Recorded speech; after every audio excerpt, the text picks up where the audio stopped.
Welcome to the Rituals with Michaela podcast, a space for you to come as you are and tune into conversations that will support you on your path to becoming all that you're meant to be in this lifetime. I'm Michaela, a hypnotherapist and spiritual mentor. Daily rituals have been the most transformative tool in my healing and manifestation journey, and I want to share every piece of that wisdom with you. Think of this podcast as a weekly ritual for you to cultivate deeper awareness, inspiration, and connection to yourself. And most importantly, every episode will leave you with a simple ritual to integrate and embody everything you've learned. Whether you listen with your morning coffee, on your drive to work, or while you move your body, wherever you are, just take a deep breath, tune in, and turn this into your own special time just for you.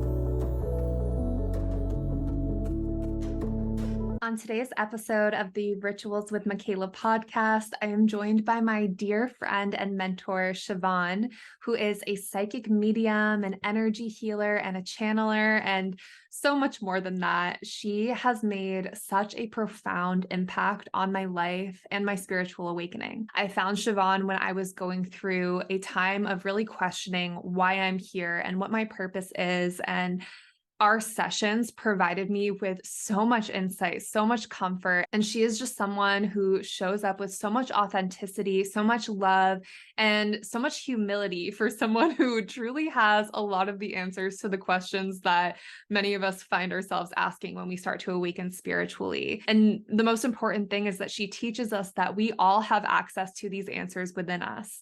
So a lot of what you're going to be hearing is her teaching you, teaching me, teaching us how we can access our own psychic abilities. And I have a whole list of questions that I'm going to be asking her, down to why our souls incarnate on Earth, where our souls might come from. Maybe you identify as a starseed, or you've been wanting to learn more about what a starseed is. Maybe you've been questioning, who is my higher self? How do I connect to my guides? How do I connect to my intuition?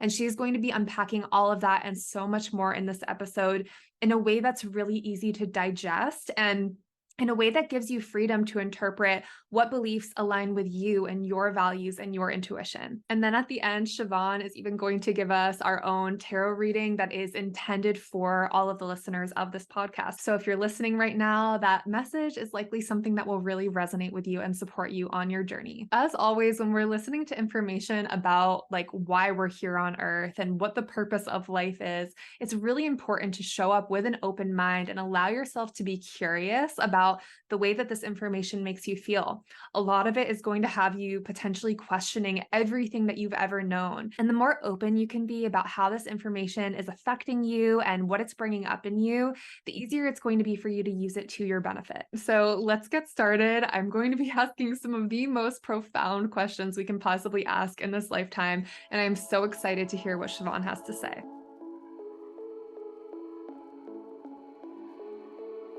Welcome back to the Rituals with Michaela podcast. Today, I am so excited because I have a guest that I've been anticipating having on for quite some time now. She's probably the one that I've been most excited to have on because I have so many really, really important questions about life on Earth, why we're here, past lives, connecting to your guides, connecting to your higher self. And if anyone is going to be able to answer these questions in a way that just really resonates with your soul and reminds you of who you are, it's Siobhan, and she's here with me right now.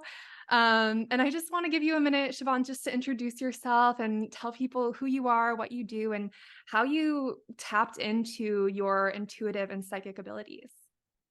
So thank you, Michaela, first of all, for having me here. I'm so excited, and we've been looking forward to this for a while. So yay.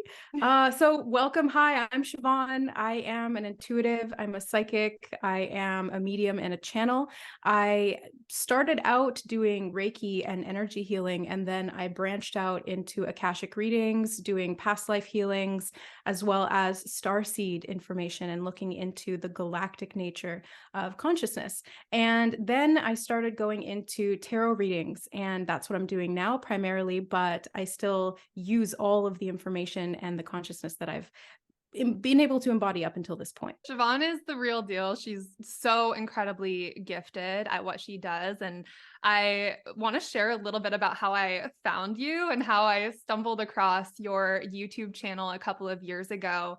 I had this deck of cards called the Work Your Light deck. It's a pretty popular oracle deck that a lot of people have. And I had been pulling this one card called Mintaka over and over again. It was this crystal clear water. It was sparkly. It just felt like so good every single time I pulled it, but I knew absolutely nothing about it. I had heard of starseeds here and there before, and like that was a big part of what was included in this deck, but I just didn't really understand the concept of it. I didn't understand why it was important to me, and I didn't understand why I kept pulling this card over and over again. I was slowly starting to trust that it was trying to send me a message, but at that time I was a little bit more skeptical. And so I had gone onto Google and I started searching Mintaka and starseeds. And Siobhan's video popped up as probably one of the only resources out there that really went into depth about what a starseed is, what a Mintakan starseed is in particular. And I think that's kind of where I want to start with you. If you could just explain to the listeners, what is a starseed and how does that impact us here on Earth? Like understanding what starseeds are and maybe if we are one or not. So let's start with, instead of focusing even on the starseeds, I want to start with the soul, because the soul is really the crux of this. We are all soul. We are all from source. And when we differentiate ourselves or individuate from source, we as a soul get to choose where we want to go. And there's many different realms, dimensions, and planetary spheres upon which or through which we can incarnate and experience ourselves. And that's the whole purpose of the soul in general, is just to experience itself as itself through these different realms and opportunities to learn. So star seeds are essentially souls that have chosen to originate on a particular planet and then to kind of migrate or immigrate to another planet, usually because they have a mission. So when we're talking about starseeds here on Earth, it is more advanced souls who have a lot more spiritual wisdom that come to this lower dimensional vibrational planet to be of service in some way. So starseeds are here to help the collective, to expand consciously, to heal, to open their hearts, things like that. And when star seeds start to awaken, what happens is they can really tap back into their psychic abilities and potential, their intuitive nature, their mission that they've given to themselves, because there's not really any missions that are designated for you. It's all free will choice. And if a soul decides to be of service, they will give themselves a plan of how to do that. That's what I mean by mission. I just want to clarify that, because I think if it comes with the energy of obligation, that's not a good thing. So starseeds are here to make a change in the world. And technically speaking, all souls are from source, but souls that originate on other planets and then come to Earth, we call them starseeds. Thank you for that explanation. I think there's often a feeling of knowing that maybe you do come from somewhere else. Maybe your soul has been through all of these different experiences that have led you to the wisdom that you have in this lifetime and the likes and dislikes and the passions that you have. But it's hard to sometimes put that into words as to where that might come from. And I think when I pulled that card and I started to dive more into the specific type of starseed that I was drawn to, it started to confirm a lot of these different feelings that I had been having that I didn't really know where they were coming from, a lot of different desires that I had and interests that I had. And so after I listened to this video, I was starting to pinpoint, oh my gosh, I resonate with this and this and this. And it started to allow me to embrace more of who I was. And I wanted to learn more. I wanted to know more about how to know if my intuition was correct, if I was aligning with this past life, this past version of me, or if it was just something at the time I thought, am I making this up?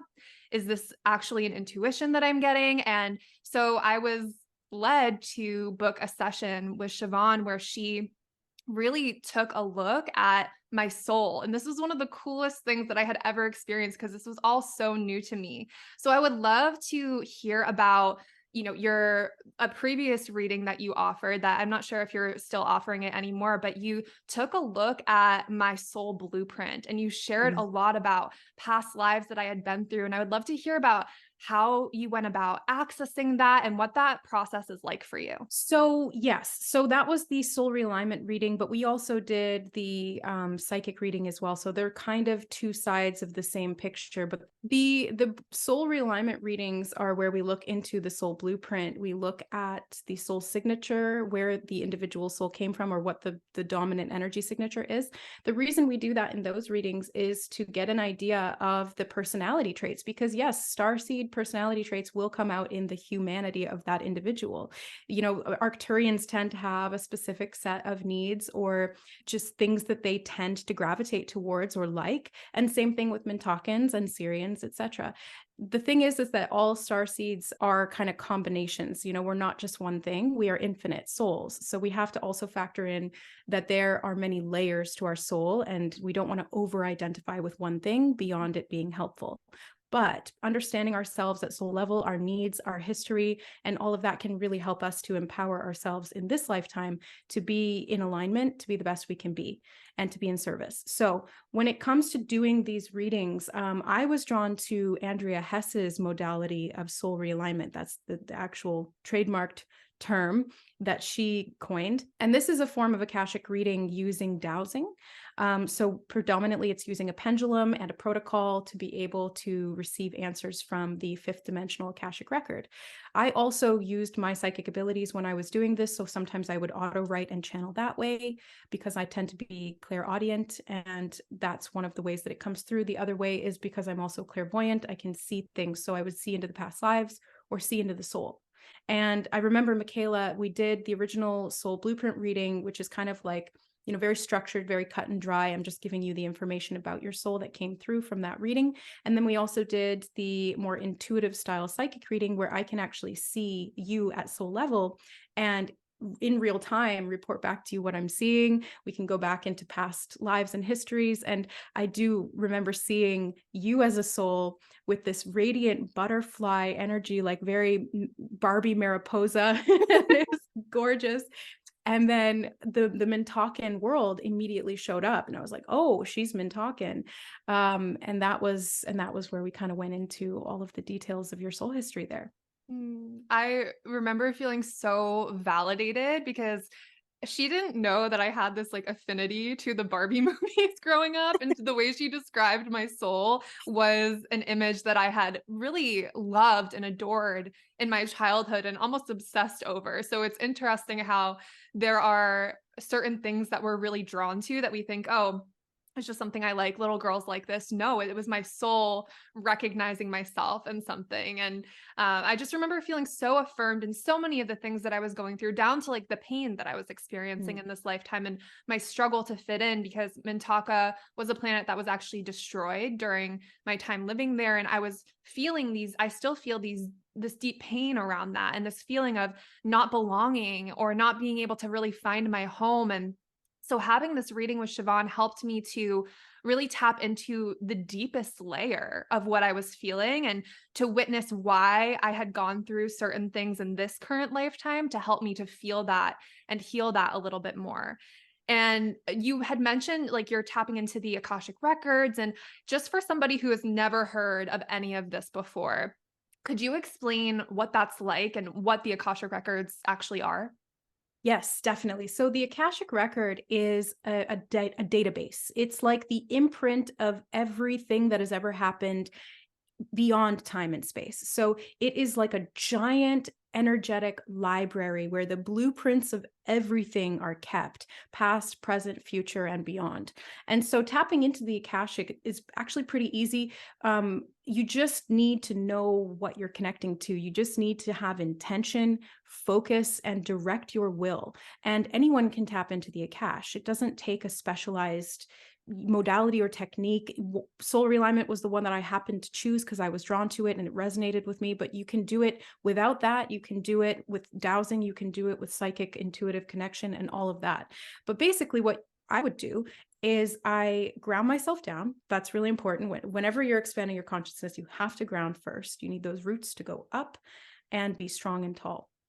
Then I visualize, because this works for me, a staircase. I like spiral staircases because they remind me of like princess castles. So it's a beautiful, beautiful spiral staircase. I go up the staircase and I get off at the 5th floor.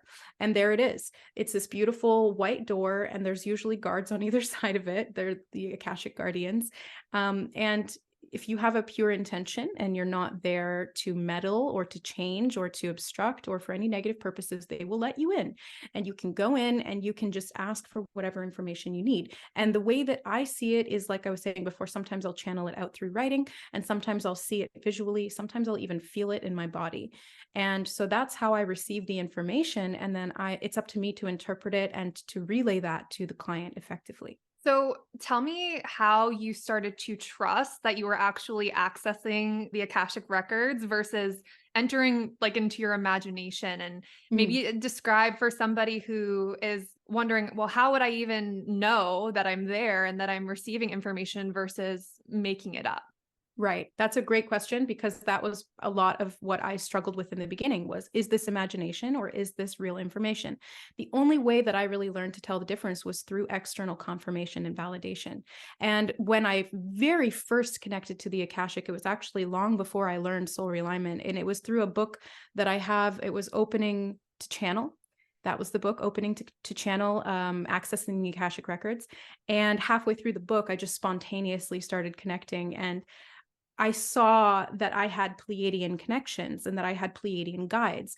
Now, of course, my rational mind, my skeptical mind was like, you're just making this up. This isn't real.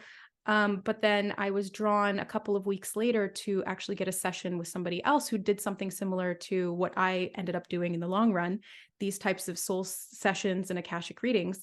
And she, without me telling her anything, just like I did for you, she identified that I had Pleiadian connections. And so validation and confirmation. And then it really grew when I started working one-on-one with clients. And it was a little bit of a leap of faith for me to do that, right? Getting out of my comfort zone and working with actual people who I'd never met before and doing these types of readings. But it was so validating and so confirming, because I don't know these people. All I have is their name and their date of birth. And from there, I'm getting all of this information that they then confirm to me, to sometimes to the T, like for you, Michaela. But it's really fascinating seeing that happen, you know, over and over and over again with different clients. And so it was through that I came to really trust and know at this deep level that what I am receiving is accurate and it is sort of verifiable in that sense. From what you understand, does everybody have access to these psychic abilities? And how would you recommend someone starts to trust a little bit more just through that external confirmation as well? Yeah. So yes, everyone does have access to their psychic abilities. We are by nature walking antennas, all of us. We are all connected to the energy. We are all receiving and emitting energy constantly through thought, through emotion, through our physicality, through our soul. Every single person, without exception, is part of that equation.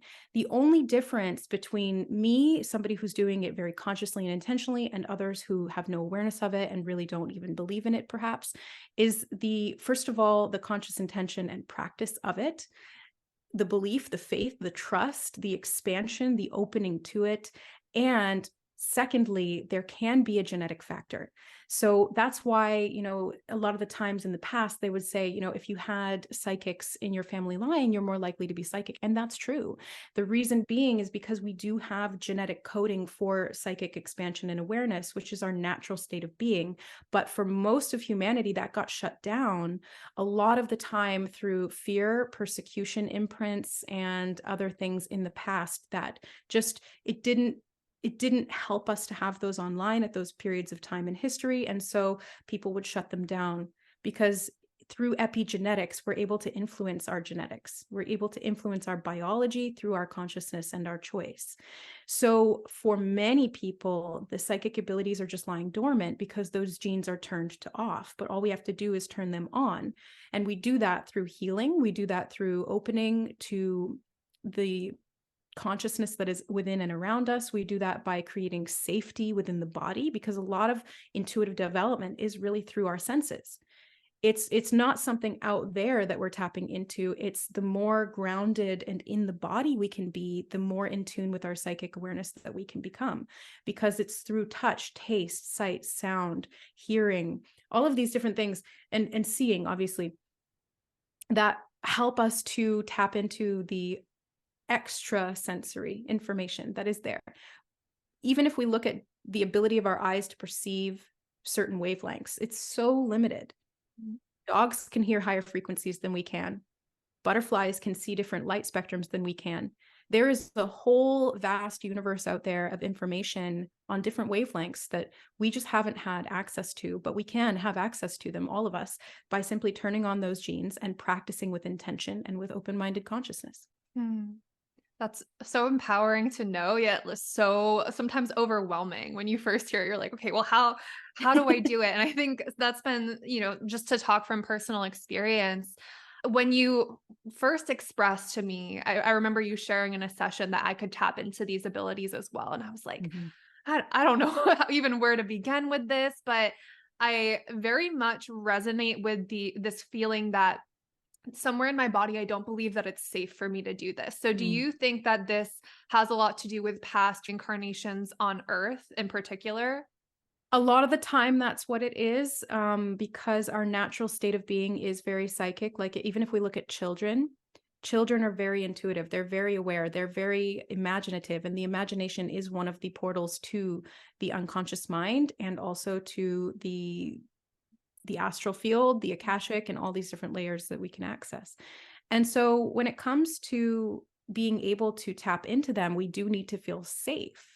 And a lot of the time, past lives had experiences where, we can even just look at historically, witches were being burned at the stake. People who were able to perceive extrasensory information were usually killed Mhm. or they were persecuted in some way. So there's a lot of fear and a lack of safety around that. And like I said, to get access to these, we have to feel safe and connected to the body. And so if we are staying too much in the mind and not connecting to the body, it can be very difficult to have these intuitive and psychic abilities come back online again. So the first thing that we do, and this is what I do with clients, and this is what I did for myself, was to create safety. So there's multi-layers to that. First and foremost is in the here and now. We can do past stuff, yes, of course, but the primary mode of safety is right here and right now, because this is the physical self that we are currently in control of. So creating safety in the body here can be through breath work, through meditation, through changing your environment, through changing the types of relationship dynamics you have, increasing your boundaries and self-awareness, self-compassion, understanding. Things like that can all help to increase our sense of safety and connection to the body.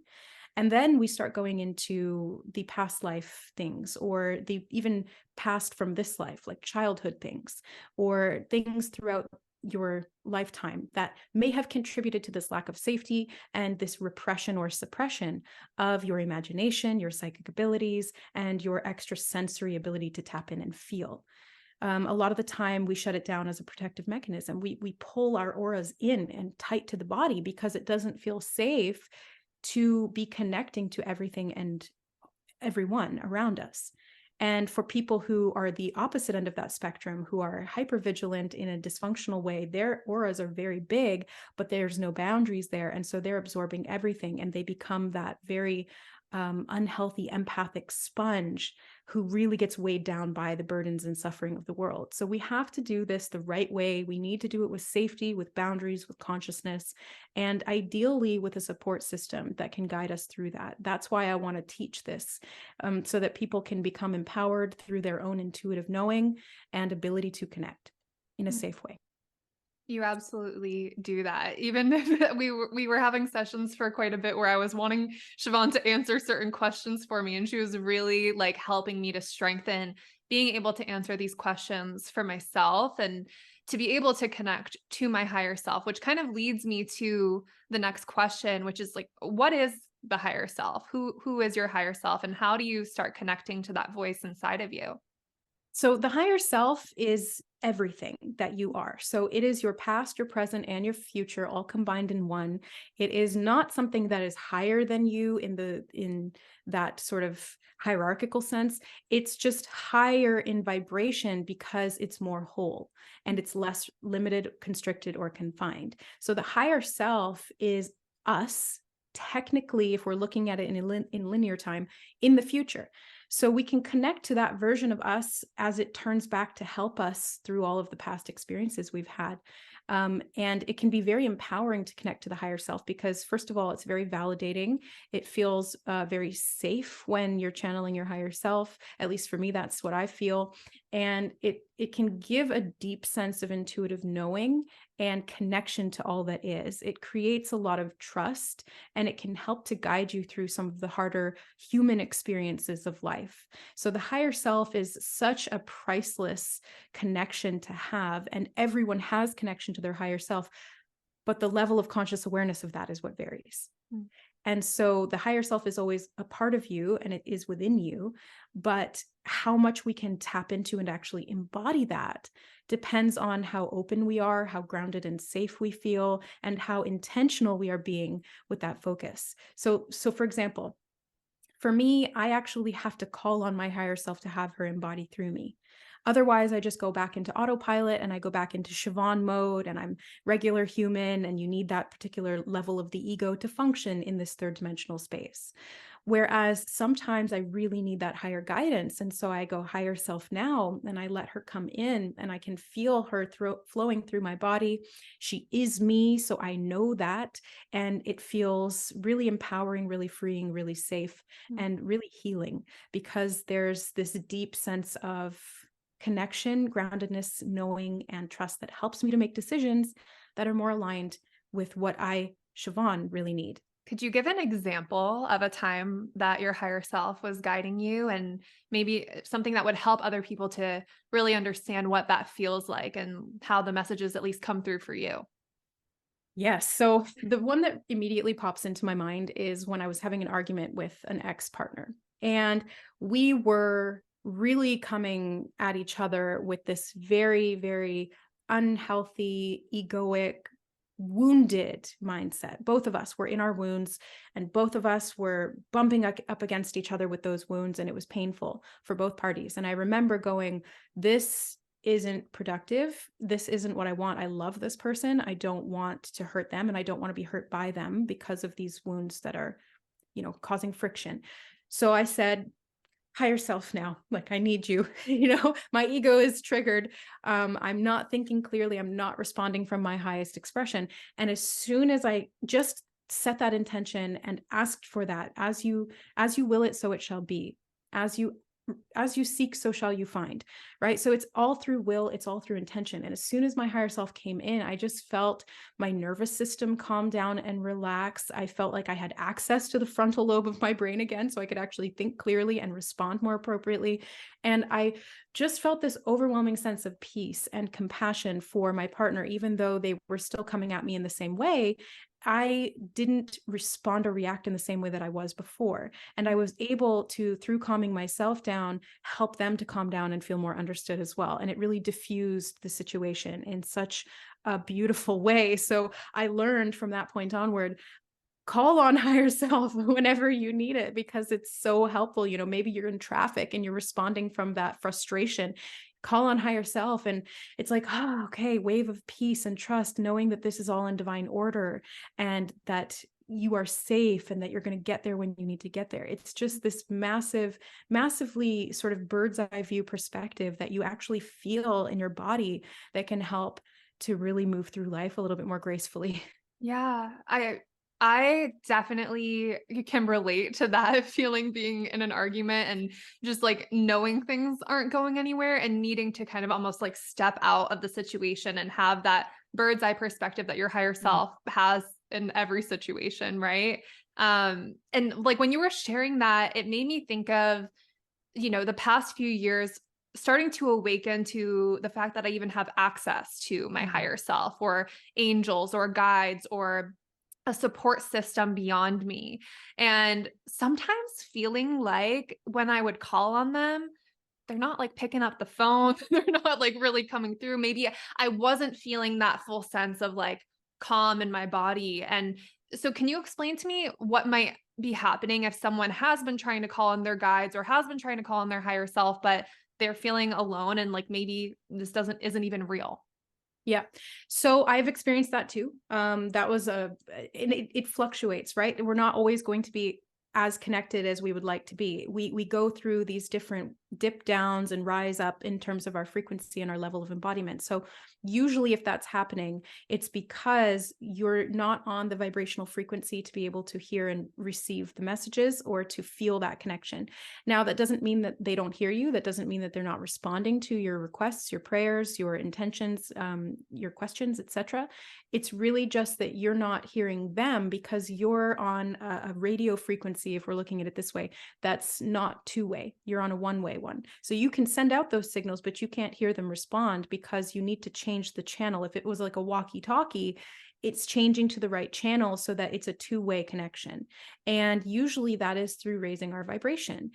We have to, again, ground, feel safe, connected, trust, open up, expand, and also surrender. A lot of it is like surrendering, letting go. The less attachment we can have to what we receive, the more that it's going to become available to us. But we will still go through phases. Like I can be super trusting and have this faith and this knowing and really deeply have this confirmed for me over the course of the years I've been doing this work, and still have moments of doubt and still have moments of disconnection where I'm not feeling safe in my body, where I'm not getting that reception of the information or the answers to the questions that I'm putting out. And that's perfectly fine.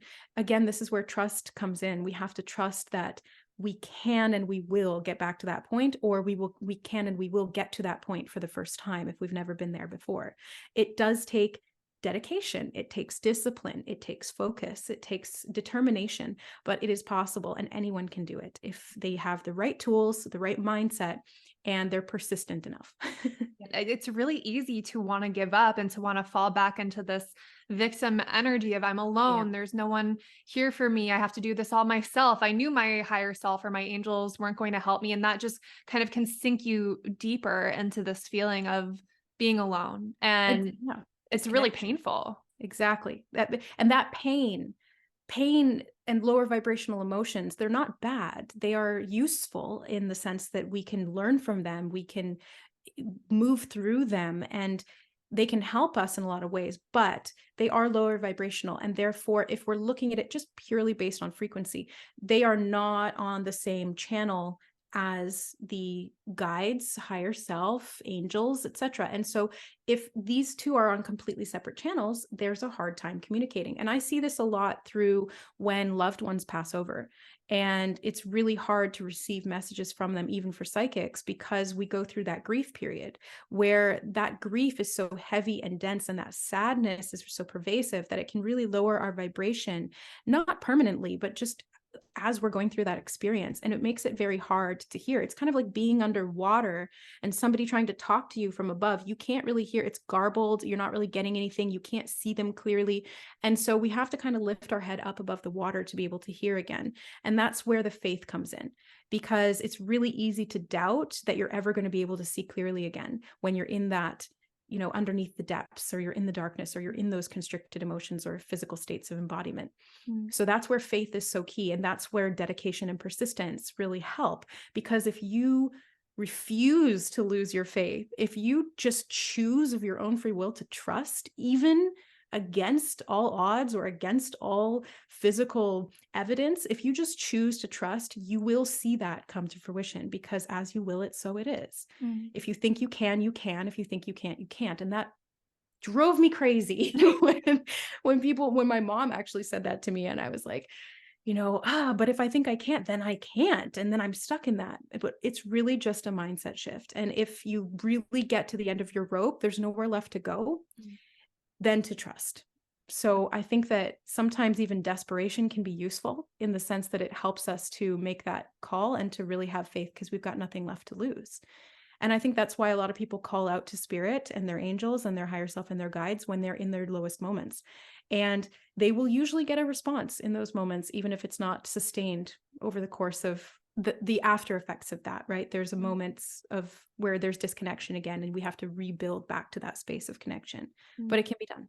Yeah, and I think it's important to be open to what that response might feel like or show up as, because Mhm. for the longest time I was like, well, I'm supposed to hear a response like I'm talking to a friend on the phone and they're supposed to respond to me that way. And maybe that is how some people, like you're sharing, there's so many different ways that we can tap into our psychic Mhm. abilities, but I think it's so important to be open to the fact that maybe a response could come in the form of another person telling you something you needed to hear, or an experience opening you up to a new perspective on the situation. And do you have any examples of ways that you've received messages? Very many. Yes, I Yeah. do. That's beautiful that you've addressed that because it's true. It's not always going to be like you pick up the phone and you have a conversation with somebody on the other line. I can do that sometimes, but even for me, that's not always available to me. Sometimes I pick up the phone and I don't hear anything back. First of all, that gives me an indication that I need to do something to shift my energy. But second of all, it also helps me to rely on the other forms of communication because English and words and language are very finite human constructs. And the language of spirit is actually not through language at all. It's through symbolism, it's through imagery, it's through feeling and vibration. So the best forms of this kind of communication are really, like you said, through what you're perceiving in the outside world and how you feel about it. So it's a little bit within, a little bit without. Some examples are, like you said, somebody showing up and having a conversation. So, for example, my guides were guiding me in regard to my health, and they happened to show me chili peppers. So they were showing me chili peppers. They would show up from time to time, or I would dig in the back of my cupboard, cleaning it out, and I would find something that had chili peppers in the recipe. And I was like, oh, that's random. But sometimes it's easy to overlook the synchronicities, as we call them, these meaningful coincidences. It's information, but it's easy to overlook it sometimes and just write it off as coincidence. But it's eventually spirit will get the message across by repeating it in different formats. So if it's a picture, if it's a physical experience, if it's somebody else saying this to you, and that's what happened to me, was this other person came in and said, hey, did you know that these particular chili peppers can actually help to heal wounds in the stomach, like if you have ulcers? So I went and did this research and found out that actually, yeah, counter to the knowledge that I had before, I thought that spicy foods create ulcers, but actually cayenne pepper and other chili peppers like that can actually help to stimulate blood flow to an area and help it to regenerate and heal. So that's what my guides were trying to tell me. And because I wasn't necessarily picking up the phone and having that two-way conversation with them, they were showing it to me through symbolism, through imagery, through experiences in my real life, and through confirmation from other people. And that's happened time and time again throughout my experience. They will use animals, they will use pictures, they will use your own dreams at night, they will use feelings and sensations in your body, other people coming across your path, and not even just people you know. Sometimes you'll overhear a conversation and it will be something that you really needed to hear. And it's through these many, many different formats that they can come through. They can come through art. When you're channeling or you're in that inspired state, you're very much connected to spirit. The more you use your imagination, the more you are connected to spirit and to the divine. Being creatively expressed can really help you to connect to the inner guidance and the intuitive psychic abilities within you. So being able to have a sort of a broad toolkit, right? It's not just like one walkie-talkie that we talk to our guides. It's all these different tools in our tool belt of how we can really receive these messages. And then it's up to us to interpret them. Because sometimes they'll show out messages that are very abstract or symbolic, and we have to interpret what that means in context of what we need or what we're feeling or what we're going through. Sometimes spirit's messages will be very literal, and we have to learn to discern between, is this symbolic or is this literal? So it gets kind of complicated, but if you just, again, you're determined, you're focused, you're intentional, you're open-minded and willing to see these things, and you're willing to do the work to, through trial and error, understand your personal language with spirit, it will make your life a lot easier and a lot better. Not necessarily easier in the physical sense, but you'll have more grace to go through any challenges that life throws your way because you have the guidance of the divine to help guide you. I love that explanation. And so many like other questions were coming up for me as you were talking. I feel like they're just landing in. So I just need a minute. It's such a complex subject. It Yeah. really is. Yeah, and there's just so much more that I wanna know about it. I think with all of these different questions that I've asked, more and more come from that, and I think one of the most important questions that I really wanna ask around you were talking about how it comes in symbols and all of these ways, and we have to interpret it, and it makes me think about all of the different perceived challenges that we Mm. face here on Earth and why it has to be that way, why it can't just be this like walkie talkie communication. And for me, the conclusion that I've come to from working with you and just tapping into my own intuition is that's how we grow, right? That's Mm. literally why we're here. But for someone who's maybe feeling really bogged down or weighed down by life and just wanting that guidance, feeling like they need that support and wondering why it has to be so hard, what would you tell them? Have faith. Mm. And I know that that can be the most frustrating thing to hear when you're really struggling and you feel so alone and disconnected. But honestly, in my moments of that, and I've been through, some very, very hard times in this lifetime and in past ones, having faith is the guiding light that will keep you safe through the storms and trials and tribulations of life. Having faith and choosing to have faith, because it is a choice and it does take cultivation of that faith, right? It might waver, it might wane, it might wax, but if we choose to have faith, we can really move through these periods of disconnection or these hardships a little bit easier, and eventually we start to see the outcome of that faith really help to support us in the long run. And I think that the other aspect of this is to seek, right? Like, look for ways to do this. Try everything. See what works for you, because it is trial and error. And each one of us has a very, very unique language that is going to be different than some others. Like, I've worked with people who they don't really see the external signs. It's very internal. They just feel it or they see it in their dreams. I've worked with other people who really channel well auditorily, or other people who see visually through creativity. And so they need to be creating art to be able to understand what's going on with their intuition and the channeled messages from their guidance system. But yeah, essentially, we're not meant to have that full-blown connection here because this is a lower density planet. The point of being here in this lower density planet is to have that disconnection and that experience of separation and individuality.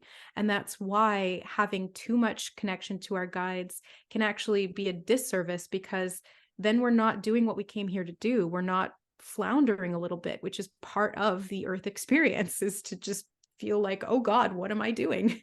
That is Earth. That's what we're here to do. But remembering also that you're an infinite soul and that this is a finite experience. That is also part of the faith. And deepening that knowing can be so healing and so life preserving through situations that are really hard. Would you say that the purpose of the times in your life where you feel like you're floundering and you are just in this almost like a struggle loop, would you say that the purpose of that time is to find that connection in yourself and tap into your power? Yeah. Yeah. The times in my life that have been the absolute hardest have called me into my strength the most. And I don't mean physical strength or strength of mind just to endure. I mean like strength of faith, because it's through those rock bottom moments and those moments of complete isolation and disconnection where you feel completely alone that it takes the most willpower to have faith, to have perspective, to choose to trust. It's so hard, and it's hard for me, but it's a choice, and you have to intentionally make that choice. And when you do, you are strengthening and cultivating that connection to the divine, which is really just connection to yourself, because we are divine. So the more we connect deeper into that trust and connection with self, the more that we expand that into the outer realms as well, because it's as within, so without. I think something that makes it really challenging to do that is, at least for me, this feeling of comparison, comparing your soul's journey to somebody else's and feeling like maybe you're missing something. Maybe you're not where you're supposed to be. Maybe this pain that you're feeling is something that you just need to, override and keep pushing harder, keep working towards, being better in every way that you can so that you can get on the right track and feel like you're doing life right. And I think that's like a really big trap that I've fallen into in my life of not allowing myself to be where I am and to learn my own lessons because I'm comparing myself. And something that you said that was simple but also life-changing in one of your videos was that every single soul is on their own journey and here on their own mission. And that is something that we just don't have the right to judge or compare ourselves to. I mean, we can do that and go down that rabbit hole, but ultimately all that does is create resistance to where you are and what your soul is going through. And I don't know if you have any suggestions if somebody just feels like their life has been unfair and feels like everyone around them is succeeding and able to do all the things that they want to do, but something just feels so unfair. So a lot of the time when I see that type of pattern, and that's what has really helped me to actually get myself out of situations like that as well, where I was comparing and doubting and going into that victim mindset and things like that, where I'm helpless, I can't do anything, this is just the way it is, was to notice patterns. So pattern recognition is another way of communicating with spirit. Like I said, symbolism, archetypes, themes, these are all really important forms of communication from spirit, and patterns are one of the ways that these things show up. So being able to recognize the pattern and liberate yourself from it is really a skill and a tool that I think everyone should know how to do, because it's through recognizing this pattern that we can kind of take a step back and observe what's going on. Instead of continually comparing where we think we should be, we can see patterns that have led us to where we are and know how to change it, know how to use our intention properly. Because that's the thing, intention and will are our primary divine expression. And we can use that functionally, or we can use that dysfunctionally. We can really set ourselves free with that, or we can limit ourselves. And so we have to be very, again, aware and intentional about what we're using that for. And I think that doubt and comparison can be actual wonderful tools to help us to see what we want, where we are disconnected from ourselves, and what we need to do to get into alignment. And not from a place of, I need to do better so that I can stack up to what other people are doing, but really so that you can come home to yourself and connect to your authentic truth and validate and confirm that where you're at is exactly where you're meant to be, even if you don't like it. And even if it feels like it's off track, because there is no off track in terms of spirituality, because we are infinite. No matter how far we go away from point A, we're going to find our way back, because it's all a big circle. So the more that we can kind of see that and recognize the pattern of where we are, we can change the trajectory through our intentional use of our will. So you believe that there's no way to mess up this lifetime? Yeah, no, there's no way, no matter. And even, this goes into very sort of controversial territory when we're talking about like negatively oriented souls, for example. People might say that they're completely off track and they're, not being their divine selves. And to some degree that's true, but two truths can exist and coexist at once as equal. And yes, it's true that when we get off path and we make choices that are dysfunctional for ourselves, it's going to limit our growth. It's going to be painful. It's going to be disempowering in some way. But like I said, we're infinite, and this is a finite experience that's part of a much larger grand plan. That yes, there's a plan, and yes, it's free will. It's like both at the same time, but it's all one thing. It's all connected and it's united. So you can't get away from your divinity. It is what you are, and it's everything that exists. So you can't really get off path. It can feel like it. You can hit hard times in life and go, oh, I'm off path. But if you just surrender and open up to, what is the pattern here? What am I learning through this? What do I want to do? Because free will is just that. It is our choice. We get to choose how we would like to operate in this lifetime. There are certain things that we've set up for ourselves at soul level to help our soul to progress and grow and evolve and have these types of experiences, and to see the context. That's where comparison can be helpful. it gives us context. But it becomes unhelpful when we're using it to kind of self-flagellate. We're beating ourselves up and saying, I'm not good enough because I'm not doing what this person's doing. But that person's soul experience is vastly different than yours. What their soul trajectory is, what they've chosen for themselves, what they are here to experience, completely different. So we have to, again, have this bird's eye view, be able to understand the larger picture, embrace our own free will as part of that equation, and notice the patterns to help us to use that free will effectively. Yeah. I mean, when I think about the underlying feeling behind the comparison or just believing that like somehow I've messed up my life, it went back to a deeply rooted belief that something is inherently wrong with me, that I'm like missing the mark in some way. Everybody else knows what they're doing and I don't. And so that shows up, that pain shows up for me to be able to go back and heal that and to just become aware again, like you said, of the pattern of this dialogue that's playing. And the pain of the comparison is what helped me to recognize that. And that's just one example. But I really do believe that even some of the darkest things that have happened to me or a lot of the other people that I know who are on this journey of developing this awareness, because we have free will, we always have that choice to turn that pain into something that does serve us in some way. And that's, like you said, it can feel a little controversial to say that because you never want to discount somebody else's pain or what they've gone through. But at the same time, it's the most empowering thing to know that you can transmute anything that happens to you. Yeah, you can. And the fact that you did that pattern recognition, so you realized that there was something going on just beyond this one symptom, if we want to look at it that way.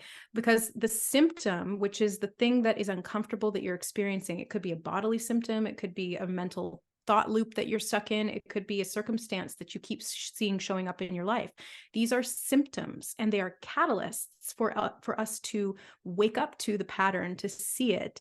And sometimes we do need to see it a couple of different times, because how do we recognize a pattern if it only happens once? That's why we can get frustrated with that, because we don't like to see it repeat if it's uncomfortable, but it can be helpful in giving us that perspective. Now, the thing is that as humans, we get so emotionally immersed into our experiences and our subjective struggles that it can be very hard to be analytical, logical, and sort of objective in doing this kind of pattern recognition. But that's why having a really nice balance between the left brain and the right brain, the feminine and the masculine, the ability to be logical and analytical, and the ability to be intuitive and creative can really help us through merging those dualities to see the bigger picture and then to do something about it. We need to have these two aspects of the mind, which again is something that we can train ourselves to cultivate. That skill, that ability, whatever it is, we can learn it.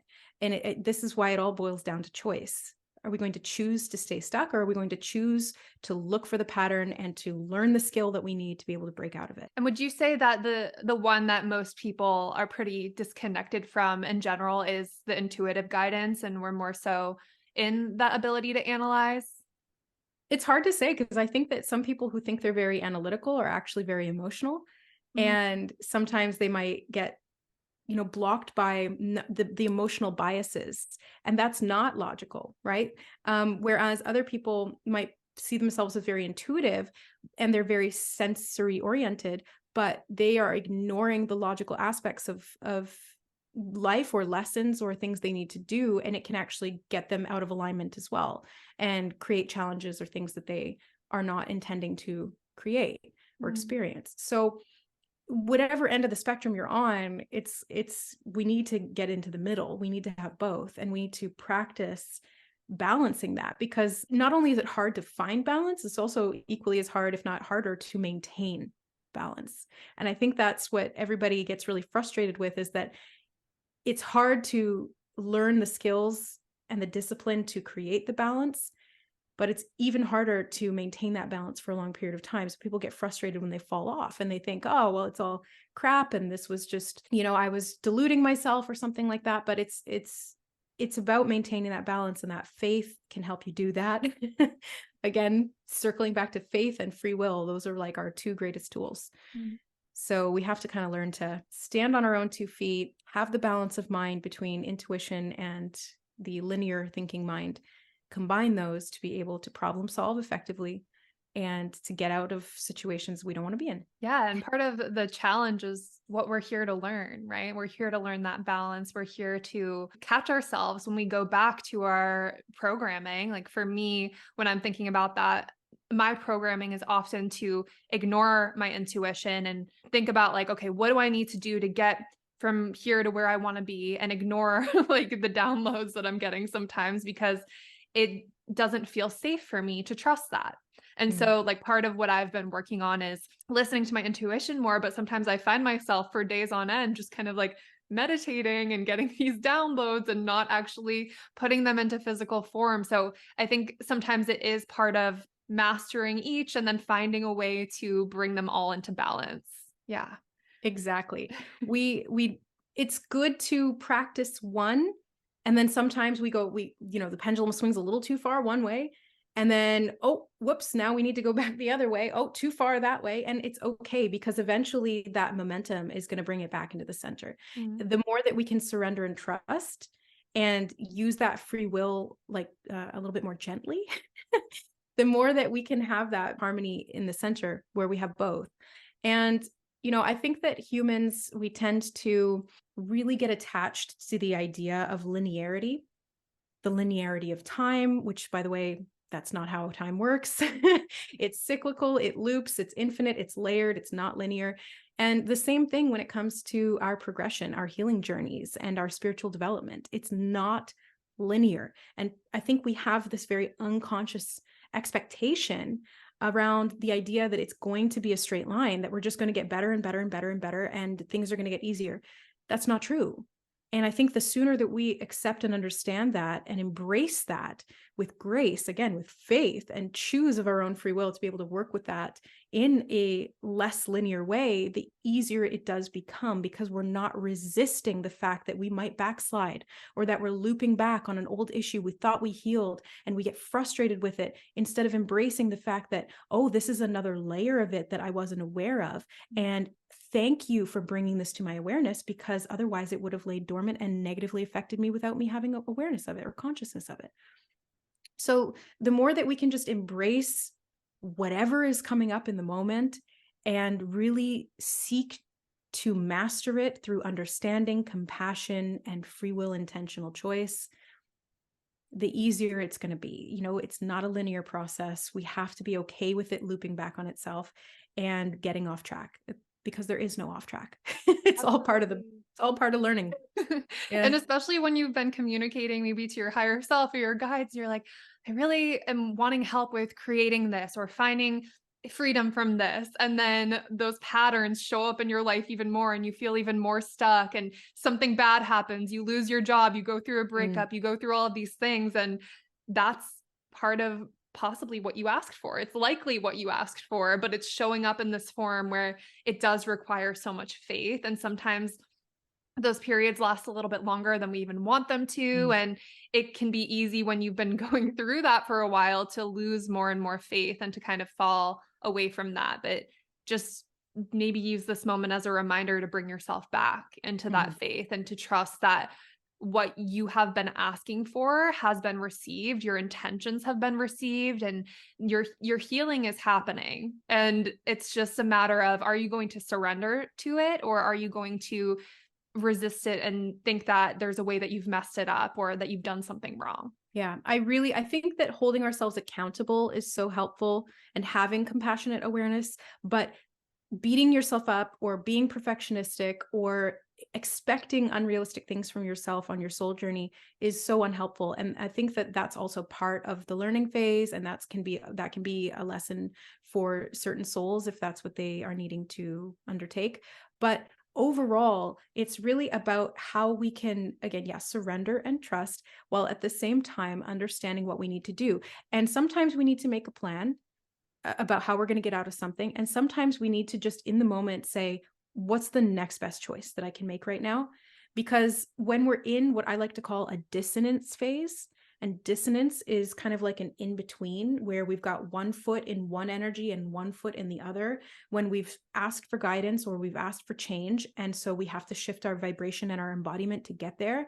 We go through this uncomfortable dissonance phase where things are chaotic and dysfunctional and things are falling away and things are blowing up in our face and we're not feeling grounded or safe in that moment. That's part of this non-linear growth cycle as well, because we have to go through the dissonance to get to the next stage of embodiment. And there will always be another stage after that. So we might get to a certain plateau and think, oh yeah, I'm going to set up shop here and I'll just spend the rest of my lifetime in this little happy garden.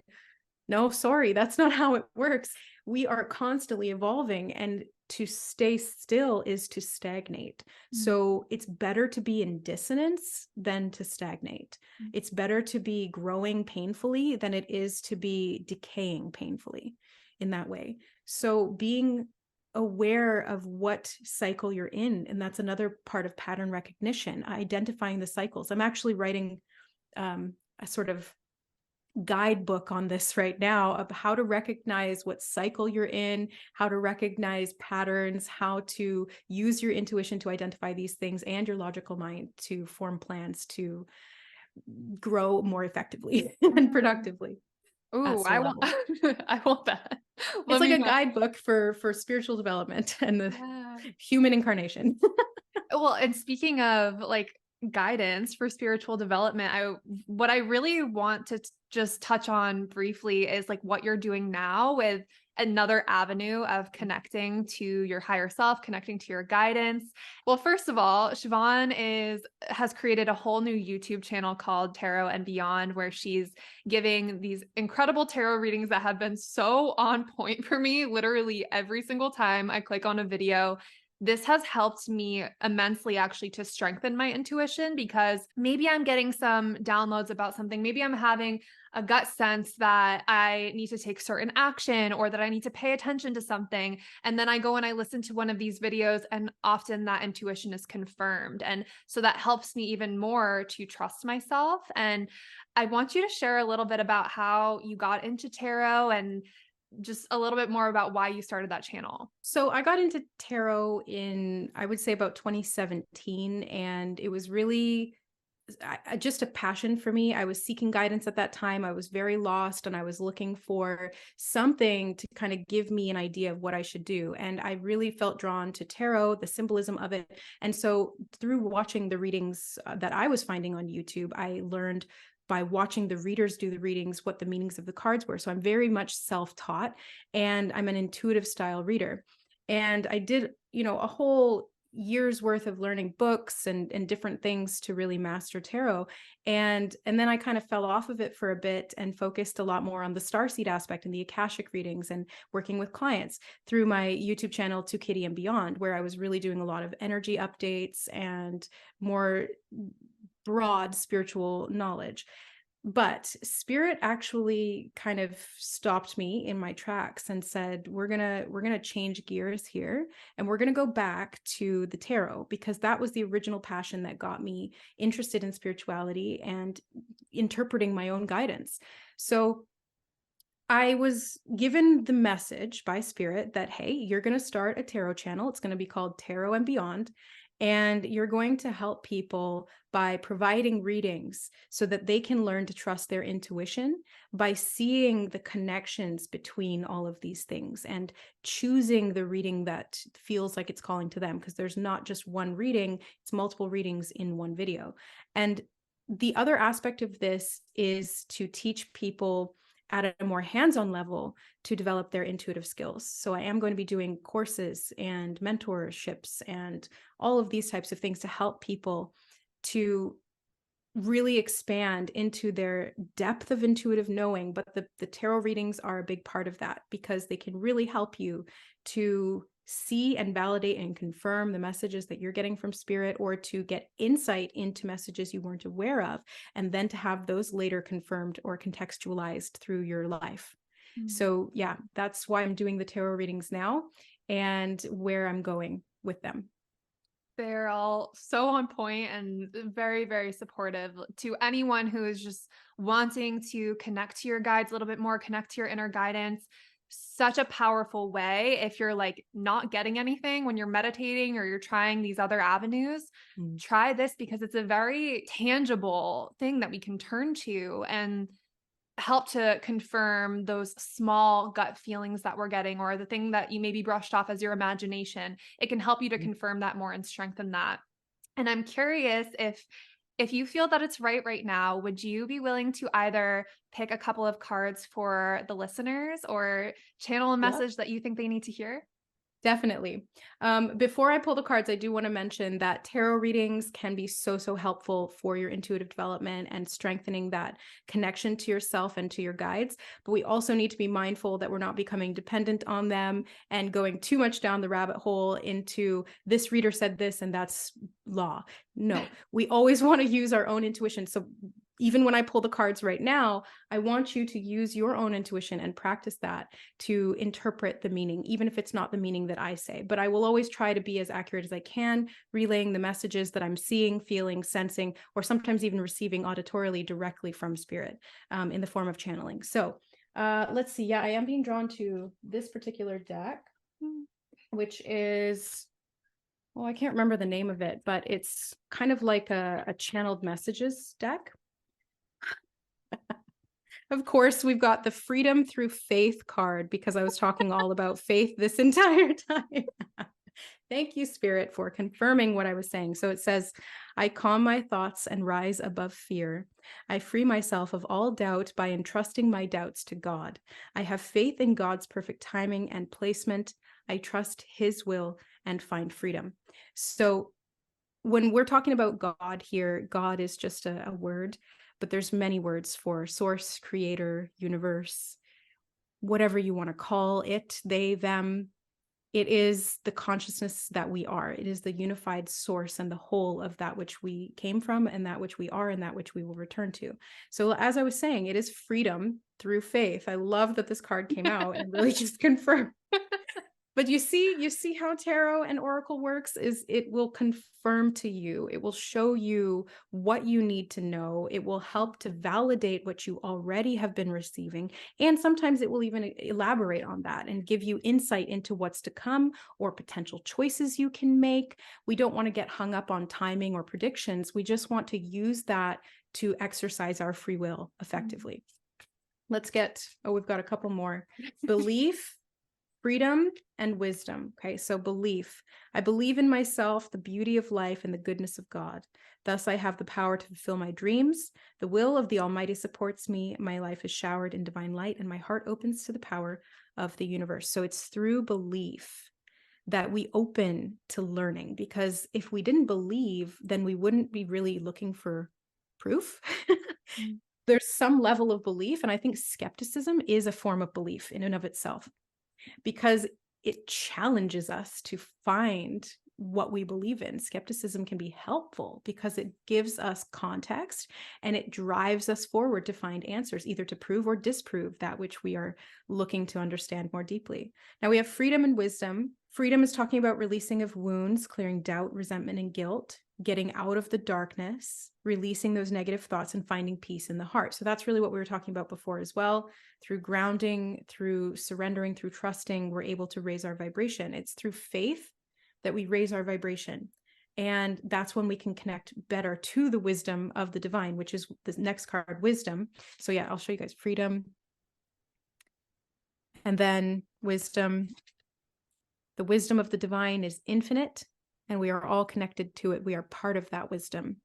So being able to connect to the wisdom, which is the divine order, the divine plan, and how our free will factors into that, can really help us to surrender and trust the natural flow, so that we're not forcing things, so that we're not trying to exert distorted will. But like I said, even if we do that, there's no off track. There's no wrong choices.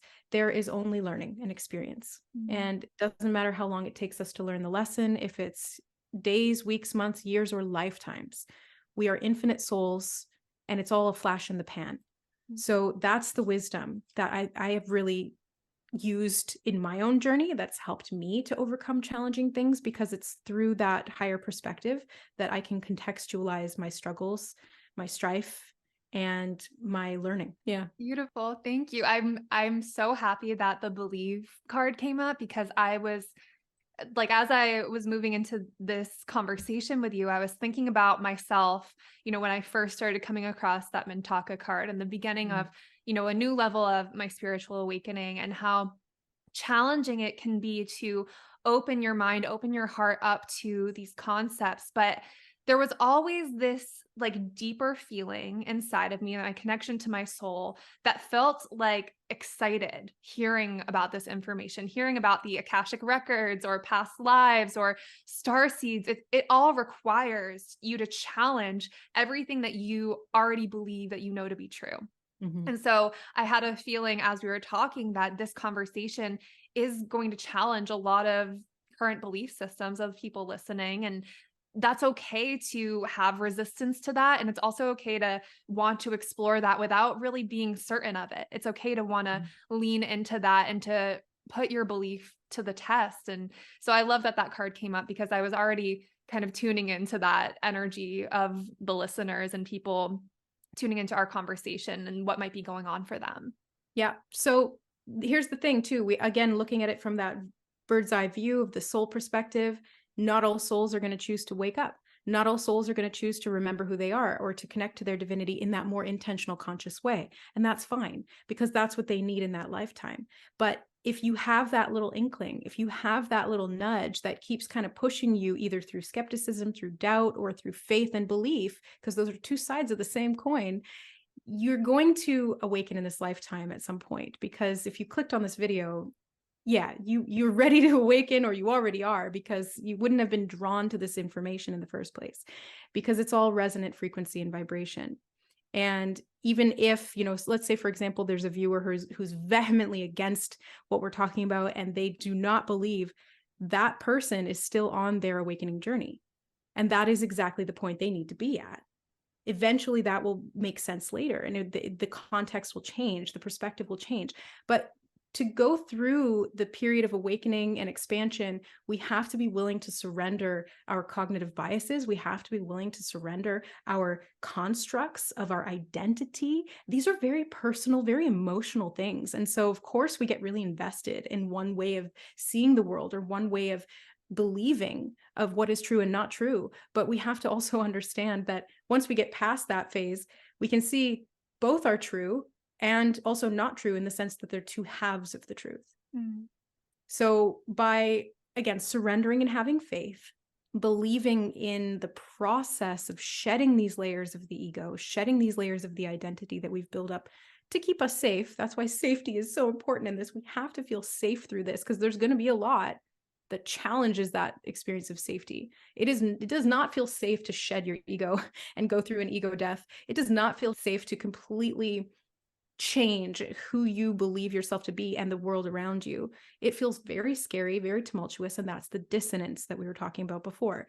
But it's through belief, through faith, and through the ultimate seeking of freedom, trusting the wisdom of the universe, trusting your own intuition and those intuitive nudges and those deep, deep soul callings, to move through the periods of challenge that will ultimately lead to your unlimited embodiment. Because that's really what we're here to experience in the physical, in the 3D human way that we can.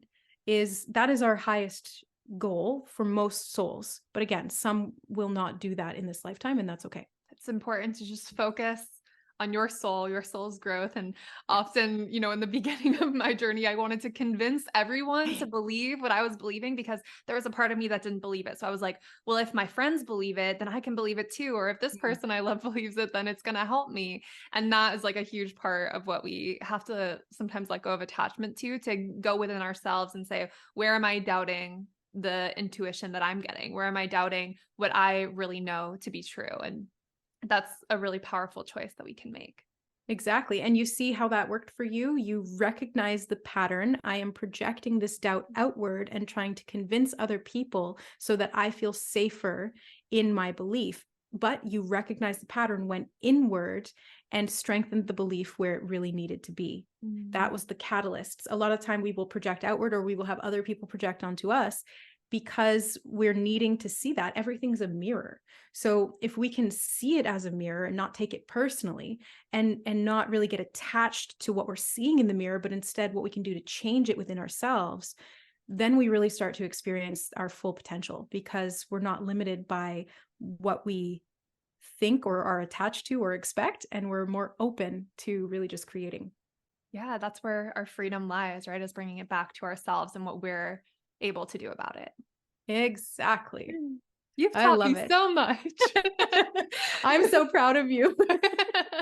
I feel like our sessions and just our friendship in general has been something that proves that someone living by example of trusting your intuition, trusting your psychic abilities, showing up in that authentically, and not claiming to be someone that knows what's right for everyone, but just standing in your truth has allowed me to do that as well. And I know that you've created a ripple effect through that, because I've also started to create that ripple effect. And that's really, really cool to witness. And yeah, I'm just so grateful for your presence in my life, for you being here on earth with me at this time. And thank you so much for all of the wisdom that you shared. The very last thing that I want to hear from you is something that I do at the end of every single episode, which kind of ties in the theme of rituals with Michaela, is what is a ritual that you incorporated that you found to be so supportive to either tapping into your psychic abilities, listening to your intuition, or just like the most supportive thing on your healing journey? That is a great question.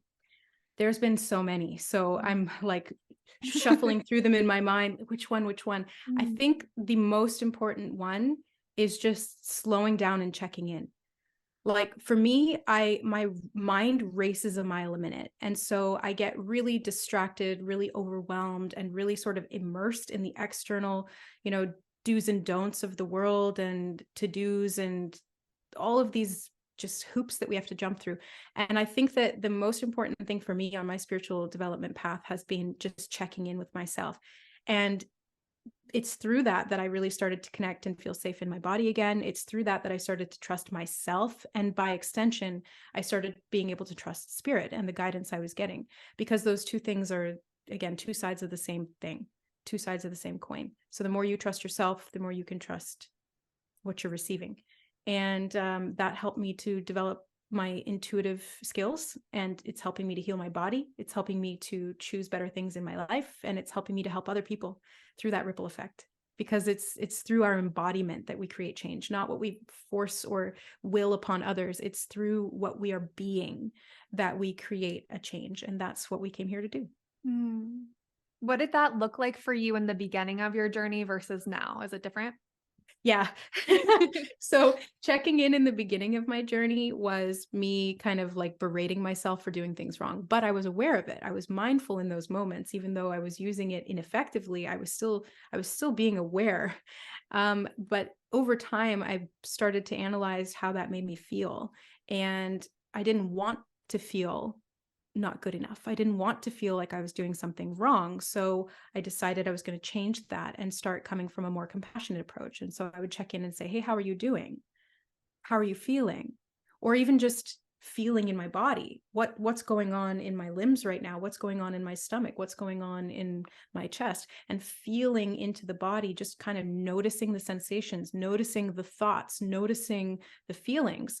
It can be really helpful just to be mindful, because this is what builds trust in our relationship. Because are we going to trust someone who ignores us? No.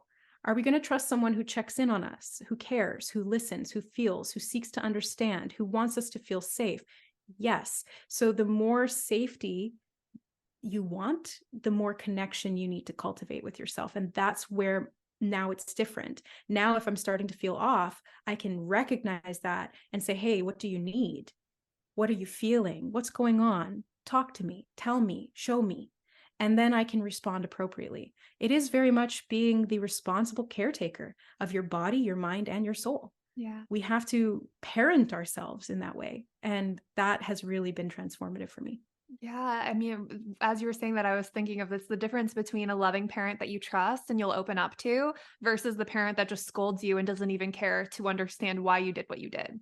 Exactly. Beautiful. That's Well, what creates safety. And that's what creates psychic abilities and connection to the divine. beautiful. Thank you so much, Siobhan. And lastly, I would just love for you to share if people can work with you, how they can work with you, how they can find you and connect to you. Right. So you can find me on my main YouTube channel, Tarot and Beyond. You can find me through my website, it's tarotandbeyond.com. And if I'm offering services there, they will be sort of on and off, but they'll be on the services page. I also have a shop on my website where you can download digital products like meditations, healing affirmations, all sorts of different things there that are going to help you in your healing journey, your spiritual development, and so much more. So check that out. And if you'd like to work with me, and if I'm accepting clients at that time, I would love to meet you. We do Zoom sessions just like this. So If Siobhan is accepting clients, I would jump on it because she's not always doing that, but yeah, it it is, depends on my energy levels because yeah. sometimes I get really kind of burnt out and I need to take some time off and then come back again. Yeah. Yeah. The cool thing about it though is that what you receive in that session will be something you can refer back to over and over again. If Siobhan's not always accepting sessions, but you have one, it's something that can just really continue to provide you guidance. And you'll probably, I know I go back and watch our sessions and I like hear new things that continue to help me. So I That's highly, like highly recommend. It's like rereading a book over and over and getting different messages each Mhm. time because your level of consciousness has changed. So what you're able to absorb out of it is different. Yeah. And that's another reason why Spirit has guided me to my tarot channel so that I'm not doing so much one-on-one work is Mhm. because I want people to not be dependent. I want people to be independent and empowered. And sometimes we can get a little bit too attached to what a reader is telling us versus what that's actually creating in us in terms of change and growth. Absolutely. Yeah. So Thank you so much. This was amazing and so informative. And I'm so grateful for you. thank you, Michaela. This was a long time coming. Since the very first session we had together, I intuitively said, we're going to work together. We're going to be friends and we're going to do a podcast as you reminded me just before. Because I And here forgot. we are. And here we are. I'm sure we'll do more as well. So if you guys want to connect with Siobhan, all the links will be in the show notes. And if you have any questions for her, if I do have her back on, I'll make sure to ask her those questions as well. Thank you guys so much for tuning in to this episode of Rituals with Michaela. I also would be so grateful if you would follow my podcast and leave me a review. And if you do, make sure to send me a screenshot to my DMs because I'm currently offering a 20% discount to my store for those of you who are kind enough to leave a review. Your name will also be added to a raffle to win a fully customized ritual catered to whatever it is that you have going on in your life right now. If selected, you will fill out a form where you share with me what's going on in your life, and I will create you a guided hypnosis experience, daily affirmations, and journal prompts to help you move through this time in your life with greater clarity and ease. So make sure you send that screenshot of your reading to my DMs to have your name added.